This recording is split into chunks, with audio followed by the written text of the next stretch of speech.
ಸಭೆಯ ಸಭಾಧ್ಯಕ್ಷರಾದ ಶ್ರೀ ರುದ್ರಪ್ಪ ಮಾನಪ್ಪ ಲಮ್ಮಾಣಿರವರೇ, ವೇದಿಕೆ ಮೇಲೆ ಉಪಸ್ಥಿತವಂತಹ ವಿಧಾನ ಪರಿಷತ್ ಸನ್ಮಿತ್ರರು ಆಗಿರೋ ನನ್ನ ಸದಸ್ಯರು, ನಮ್ಮ ಸನ್ಮಿತ್ರರಾಗಿರುವಂತಹ ಶರಣ್ರವರೇ, ವೇದಿಕೆ ಮೇಲೆ ಗಣ್ಯ ಅತಿಥಿಗಳಾಗಿ ಇವತ್ತು ಉಪಸ್ಥಿತರುವಂತಹ ಹಾಗೂ ಬಹುಶಃ ಇವತ್ತಿನ ನಮ್ಮ ಕಾರ್ಯಕ್ರಮದ ರಾಯಭಾರಿಗಳಾಗಿ ತಮ್ಮ ಜೊತೆ ವೇದಿಕೆ अभिनेत्री श्रीमती हरिप्रिया जी एवं श्रीमती सुधारानी जी, सम्माननीय अतिथिगण, आयुष विभाग के समस्त महानुभाव, आज के इस आयोजन में सहभागिता करने वाले समस्त महानुभाव एवं स्टूडेंट, सम्माननीय मीडिया के महानुभाव, ಎಲ್ಲರಿಗೂ ನಮಸ್ಕಾರ. ನಾನು ನಿಮ್ಮೆಲ್ಲರನ್ನು हार्दिकವಾಗಿ स्वागतिಸುತ್ತೇನೆ. आप सभी को अंतर्राष्ट्रीय योग दिवस की हार्दिक बधाई एवं शुभकामनाएं.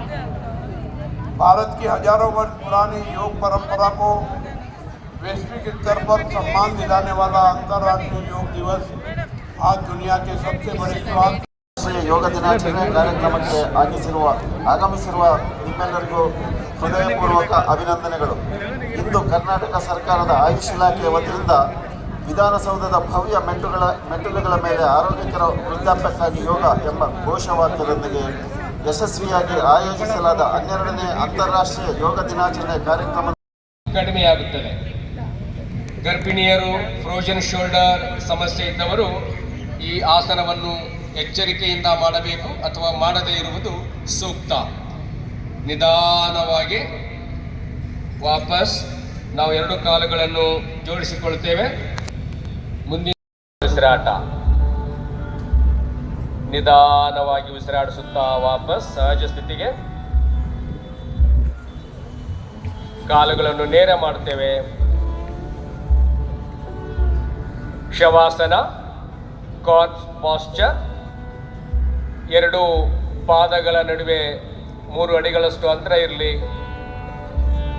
ಪಾದಗಳ ಬೆರಳುಗಳು ಹೊರಮುಖ. ಎರಡು ನಮ್ಮ ಮಂಡಿಯ ಮಣಿಕಟ್ಟಿದೆ ಅವುಗಳನ್ನು ಹಿಡಿದುಕೊಳ್ಳುತ್ತೇವೆ.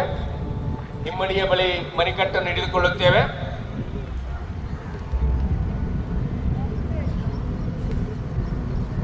ನಿಧಾನವಾಗಿ ಪೃಷ್ಠ, ಎದೆ ಹಾಗೂ ಹೊಟ್ಟೆಯ ಭಾಗವನ್ನು ಮೇಲಕ್ಕೆ ಸೆಳೆಯುತ್ತೇವೆ. ಸ್ಥಿತಿಯಲ್ಲಿ ಸಹಜ ಉಸಿರಾಟ.